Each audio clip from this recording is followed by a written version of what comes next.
Hi, my name is Emma. Hi, my name is Xavier, and we would like to welcome you to Curious Conversations, a podcast for kids by kids.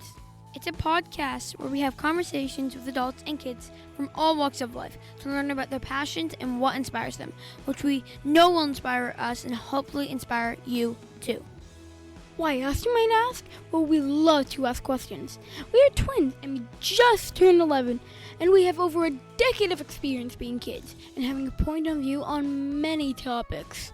We thought a podcast would be a great way to learn something new and explore our interests in a different way, so we thought, why don't we give it a try?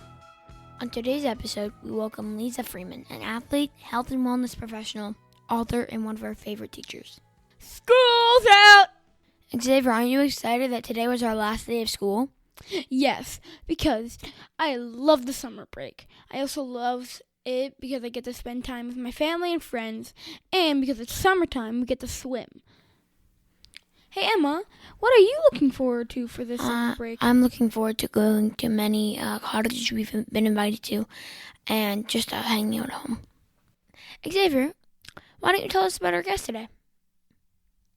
Miss Freeman is a health and wellness professional who is passionate about living a healthy, active lifestyle. As a teacher, she inspires her young students to develop healthy habits. She's also a PE teacher. She's been teaching us for a few years, and she also taught her older brother Jackson, too. Miss Freeman doesn't just teach us. She is responsible for PE for JK to grade 6 at our school. Miss Freeman has also been a personal trainer and recently created an online wellness community for local moms. Miss Freeman is also an author. We had no idea. She co-authored a book called Self-Love Club Volume 2. Some of Miss Freeman's other hobbies include golf, running, volleyball, and hockey. And she has a 2-year-old daughter named Jocelyn, who we haven't been able to see since she was a small baby. Hi, Miss Freeman. Welcome. How are you? Hey, guys. I'm great. Thank you so much for having me. I'm excited to be here. That's good. Yeah, we're excited to have you. So, are you excited about summer break? Oh, yes. I am so excited. And you know what? I hardly have any plans. I'm just ready to relax and chill. Yeah, we're doing nothing. Just to kick off the shoes, get in like this, and like go in the pool, do all That's that right. stuff. Do all the summer things at home. You're an author. That's so cool. Tell us about that.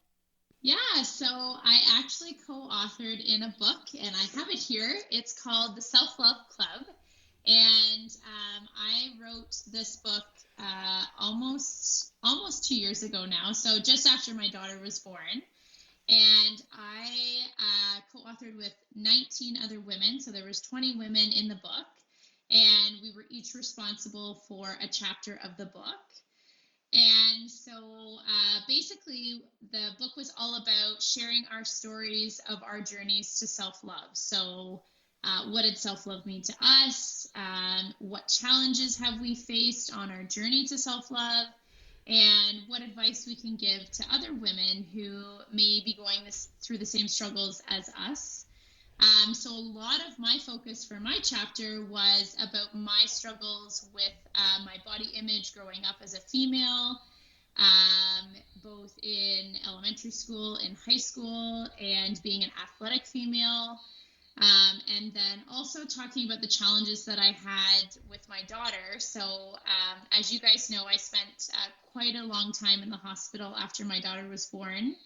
And it was an extremely challenging time in my life. And I share a lot about how I was able to overcome that challenge with self-love and taking care of myself and really looking for the positives in a negative situation.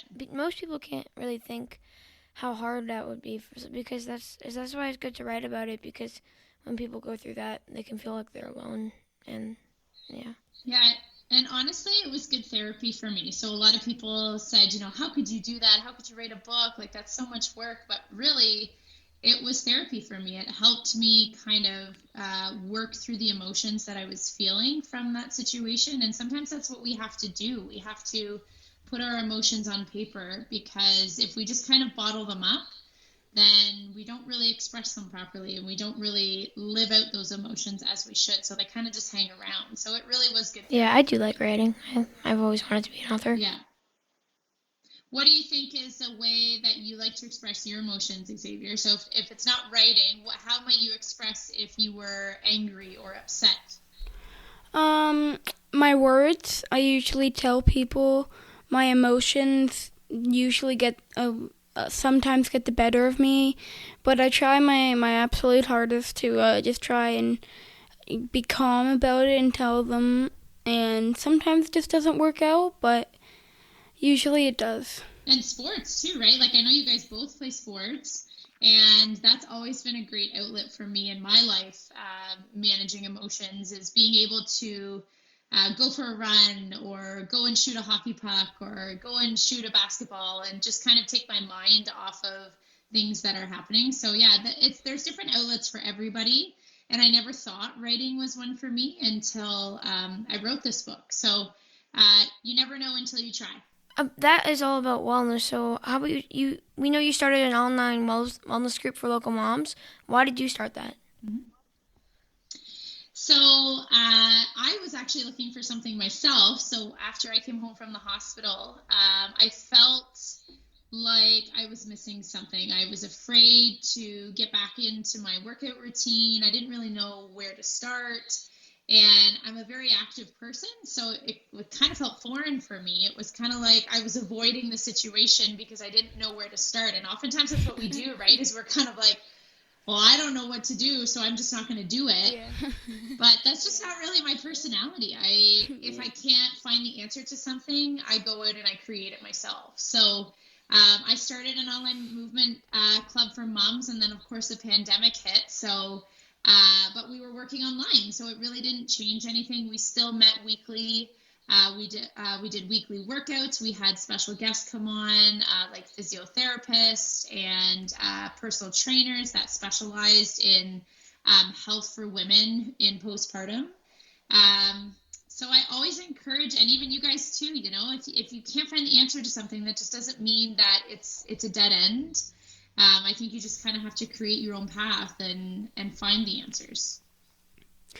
So do you know if some of the moms want to join the group? Do you know where you could find that? We have an Instagram page. It's called Mums Who Move, and I actually haven't been quite as active on there because I've obviously gone back to school and it's been very busy. But I have two other moms that I kind of got on board with me, and they are managing it right now. I think that's great how you do that type of stuff. That's just awesome. When you're passionate about something, you look for avenues and ways to express it, right? Yeah. Mental health has always been important to you. How has your view of the mental health changed in general and its respect to kids since the pandemic? Oh, huge. I would say even in the last 5 years, our view of mental health has completely changed. I would say when I first started teaching health and physical education, there was very little conversation about mental health. And that's something that as educators, we really had to fight for.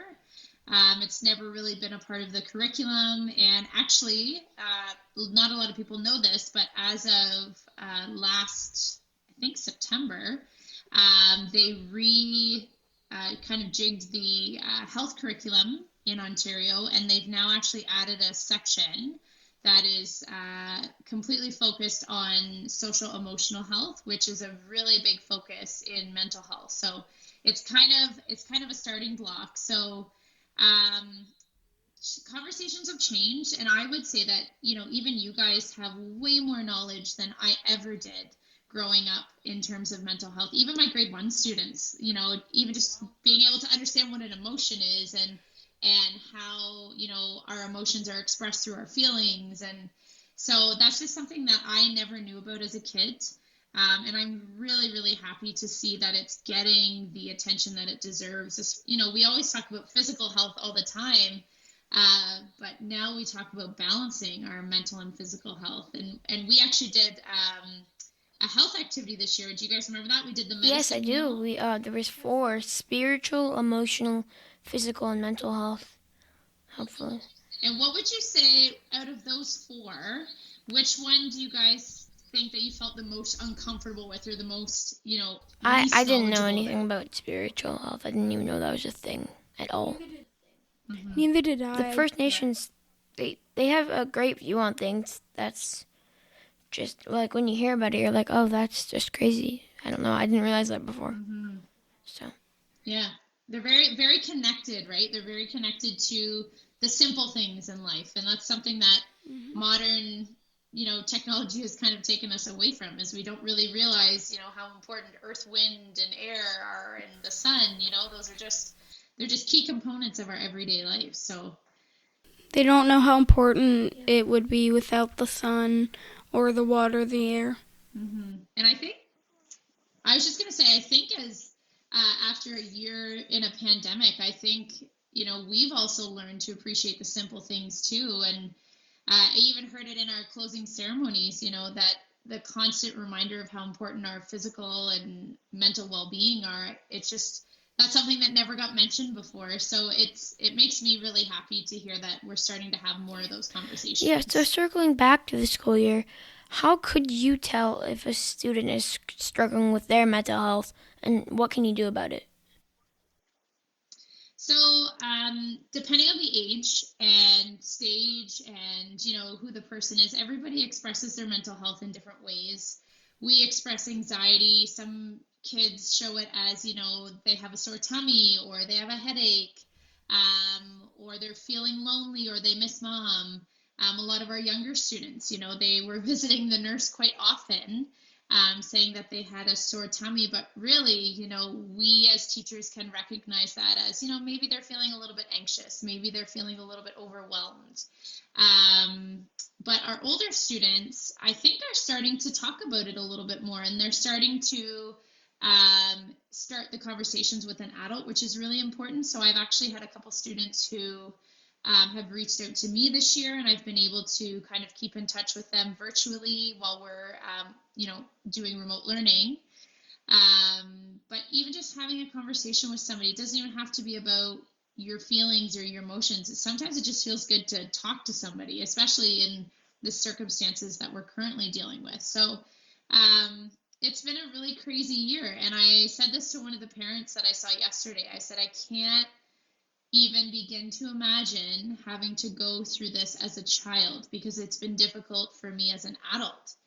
So you guys, you know what? You guys are the rock stars here. You guys made it through one of the craziest school years I've ever witnessed.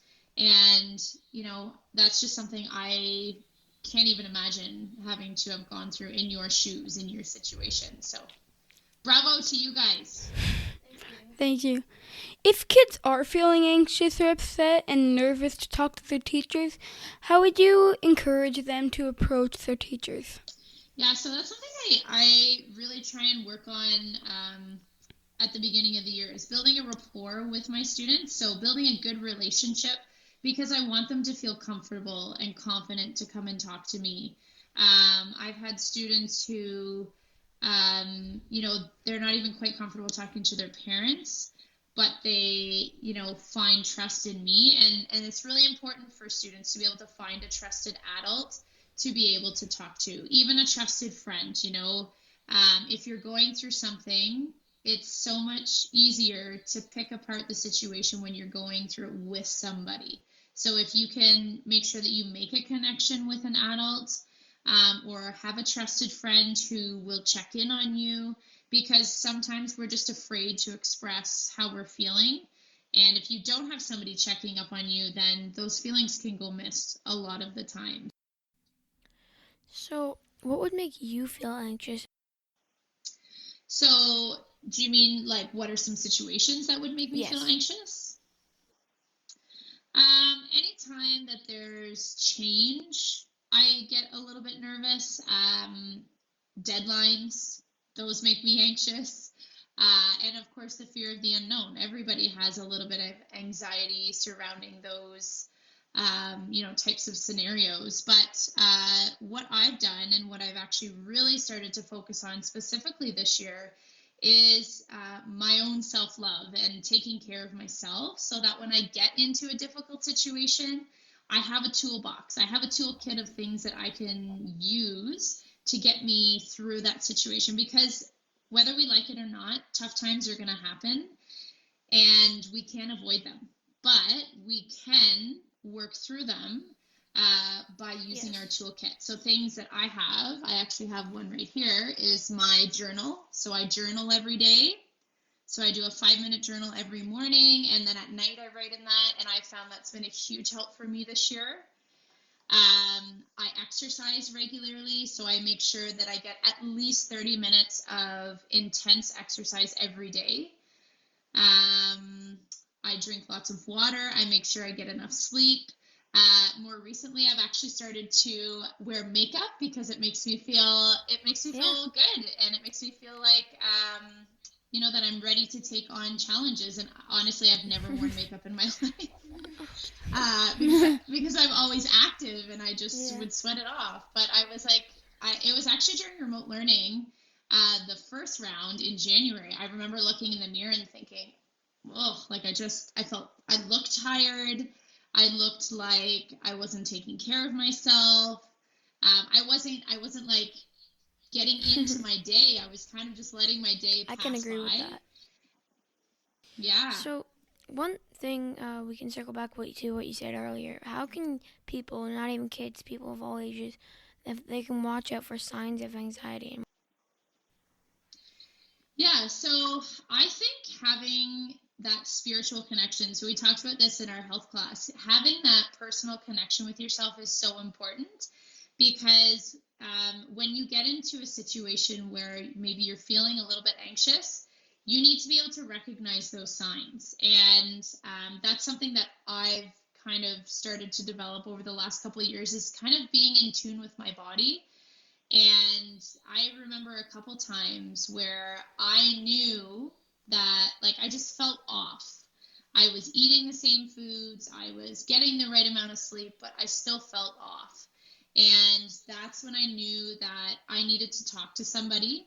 And that's when I reached out to a special friend. So if people are feeling like something's just not right, being able to connect with your body and say, okay, I need to pay attention to these signals that are kind of waving themselves in my face right now, instead of walking the other direction and ignoring them. If you're feeling signs that are not familiar to you, then you need to talk to somebody. You need to seek out a trusted adult or talk to a counselor. They're great. I've had connections with a couple of counselors now, and they are phenomenal people. So, what are the best things kids can do to stay mentally positive, especially right now during remote learning and can't see your friends? Yeah, so there's so many things that you guys could do. I always encourage physical activity, of course, because that releases the happy hormone in our body and it makes us feel good. But I think having some connections with your friends too. So maybe that's doing a video chat every Thursday at 6:00. We're going to get on Google Meet. We're going to tell jokes, or we're going to, talk about our day. Because, we can't have those connections right now, but human connection is really, really important, and we can't just kind of let that slide by. So, so physical activity, having connections, and again, practicing self-love, taking care of yourself so that you're ready to take on these challenging times. We're gonna ask you some questions just about you, just to learn some more. Xavier, you want to start? No, it's okay. You can go, Emma. All right. Who or what inspires you? So you guys sent me this one, and I was thinking about this.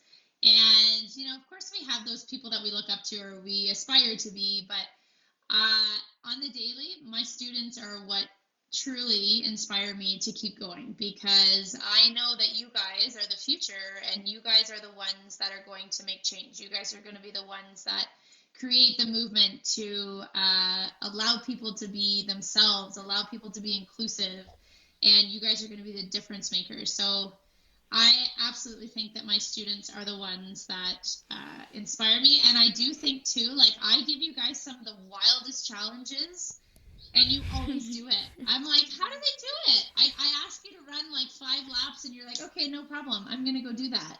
And I'm like, okay, all right. Well, we try our hardest to do what we can. You guys are amazing. Honestly, like there are things that you guys do on the daily that I just cannot believe that you do, and you don't even second guess it. You're just like, yeah, no problem. I got it. And that's the kind of attitude that we need to have. How do you continue to learn? Every day. So we talk about this as educators all the time, but being passionate about being a lifelong learner and always looking for new things to learn is just kind of part of who you are when you become an educator. So I think for me, I am always looking for new challenges. I'm not afraid of challenges. And I continue to kind of be open to opportunities. So if something, presents itself and maybe I can't see myself doing that right away, I'll still give it a try because it's important to, don't knock it until you try it. And I always say this to my students too, try everything first and then decide what is it that you truly aspire to do. Because if you, I know you guys do. You guys are like, give me all the challenges. Absolutely. When is the time that you failed and what did you learn from it? Yeah, this was a good question. So, failure's tough. And I think, first of all, one of my biggest failures in my life is not realizing that challenges are your best teachers. So when you are rejected or when you fail something, when you don't do well at something, don't get down on yourself because that challenge is actually there to teach you. It's a teacher. So there's a couple that I can think of that have come to mind. Like, for example, I applied to be a physiotherapist. So I actually wasn't sure I wanted to be a teacher. And I always saw being a physiotherapist as a more prestigious profession. And so I applied to physiotherapy school as well as teachers college. And I actually got rejected from all 3 applications that I put into physiotherapy school. And that was the first time in my life that I had really, truly been rejected. And I didn't see it coming because my marks were like super high. I did all the volunteer work. I did all the check boxes on the list. But there were just so many applicants. And truly, it wasn't meant for me. I am so glad that I did not become a physiotherapist. I have a couple girlfriends who are physiotherapists, and they love it. It's great for them. But I'm like, no, that's just not for me. And that... I couldn't picture you as one. Yeah. That just wouldn't be you. And it's just, it wouldn't have allowed me the outlet to express my true passion for health and fitness. So I don't love the motto that everything happens for a reason, but I do think that there's meaning in everything that happens. So that happened to me for a certain, there was meaning in that, right? Like I wasn't going to be able to express who I truly was in that profession. So through that challenge, I created change in my life. So remember that your challenges are your greatest teachers. So the Olympics, are you looking forward to that? Because that seems very challenging. Yes, of course. I can't wait. It's going to be amazing. If you could compete in one Olympic sport or event, what would it be? Okay, well, I couldn't decide, and I had to choose one summer and one winter. So if I was going to participate in a winter sport, it would be ice hockey, of course. Like, there's no question. Although I love volleyball. But if I was participating in a summer Olympic sport, although I'm not good at it, or it's not I wouldn't win, I would love to participate in the relay race, the 4x100 relay race. Oh, yes. Those are, we were watching clips the other day. We watched the rowers. They were like so fast. It's impossible. And like the crowd having all that atmosphere of people shouting, go, go, go. It would just be so awesome. Yeah, that'd be so. But you look at all of it. for some, like, runners, let's take runners for example, they work for years, but to try and get under 5 seconds or 10 seconds of whatever they have to do. Right? Just that little. So they work, like you said, 5-6 years for 10 seconds of their life, but it's so crazy. It's wild. What about you guys? If you guys were going to the Olympics, what sports would you guys do? Oh, that's hard. I would have to pick two, one from winter and one from summer. My winter would be ice hockey, and my summer one would be a new one that's coming this year.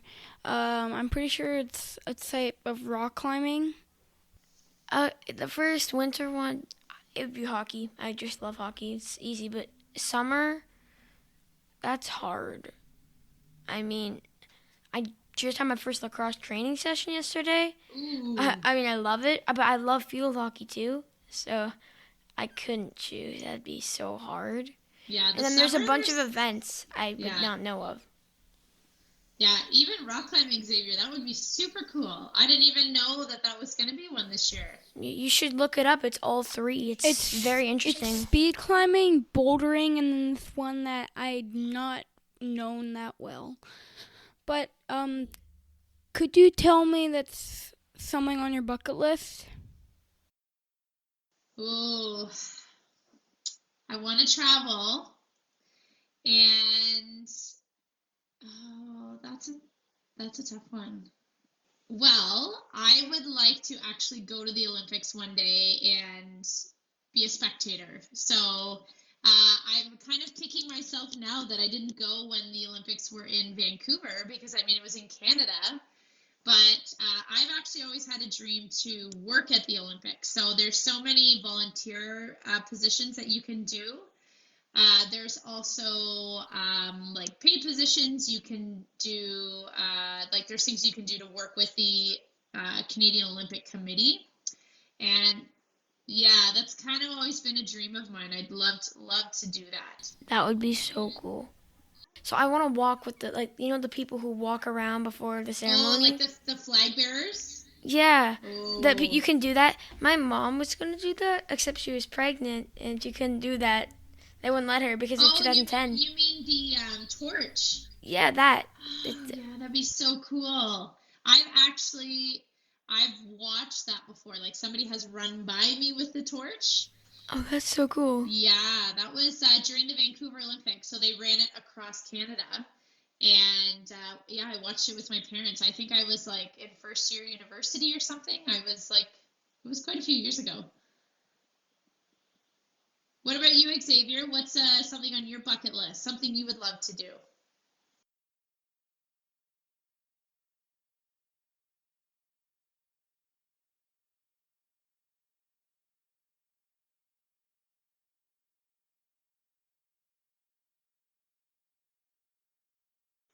Oh, wouldn't it be amazing? I could totally see you in the NHL someday. Both of you. You said how you wanted to be a physiotherapist, I think. How have you gotten to where you are now from where everything happened? So, a lot of hard work and a lot of risk taking. And I have a motto that I live by: do something every day that scares you. So I remember driving to my interview at SJK for the first time, and I was so nervous I couldn't even eat. But then I kept telling myself, this is my one thing today that scares me a little bit, but once I get through this, I'm going to be okay. So once I kind of started to talk through those feelings, I actually showed up to the interview more confident. And somebody told me this one time. They said, walk into the job interview like you already have the job. So I did that. So there's been lots of things that have, gotten me to where I am now.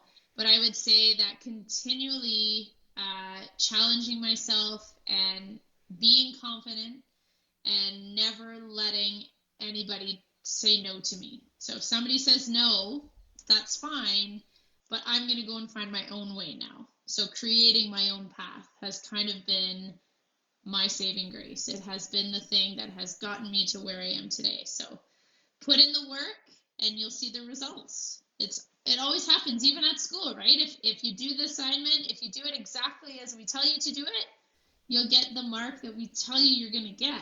But if you go beyond that, you're going to see better results. If you do less than that, you're not going to see the results, right?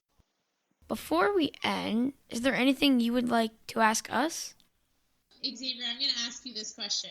If you could have one famous athlete on your podcast, who would it be? Well, I have to say Wayne Gretzky. He's been one of my idols for a very long time, so I would really want Wayne Gretzky to be on this podcast. That's a great choice. Great choice. Emma, what would you choose? Carey Price, because he's one of my favorite goalies, and the Montreal Canadiens are going to win the Stanley Cup. Woo woo! Yes. They're my team. Me too. You guys know that. But I'd want Carey Price because I'm a goalie. He's just one of the greatest goalies right now in the NHL. So those are, you know what? Those are two people that would be on my list too. I've always wanted to have a conversation with Wayne Gretzky, and Carey Price is the best goalie in Canada right now. Who wouldn't want to talk to him? yeah, and he's on the best team in Canada, or just the best team. Do you have any ideas for us that we could do for later podcasts, maybe? Oh, that's a great one. You know what? It would be really cool if you guys could get some other students on here, or if you could get maybe some high school students so they could kind of give you some insight on what it's like to be a high school student, because that's something that's coming into your near future. And I would like to see you guys get a famous athlete on here. Yeah, we're trying. Or like an Olympian. I know there's a few. That is seriously what we've been trying to do. I have a couple of connections. I will. I'll see if I can get you guys hooked up. There was one. Great. Thank you. There was one girl who came to our school, Mandy Bujold, and yeah, she's really, really cool to talk to as well. Well, thank you. We'll make Thanks, sure. guys. Thank you so much. Thank you so much. I hope you had a great time. We had an awesome time. It's awesome. Yeah, that was amazing. It was so much fun and great to chat with you guys. I wish you all the best with this podcast, and I am Thank you. more than happy to come back anytime. Yeah, we'll love to have you back sometime. Thank you. Awesome. Bye. Have a great day, guys. Bye.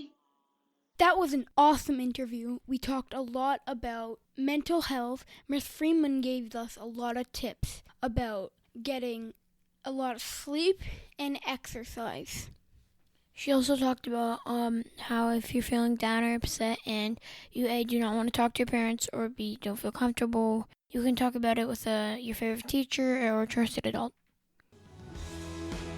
Thank you for listening, and I know all the shows you're probably listening to say this, but please rate the podcast and download the episode, and follow us on Twitter and Instagram. That'll be in the show notes. And if you want to, just say hi to us in the comments. We'll be sure to read them. Thank you so much for listening to this episode of Curious Conversations.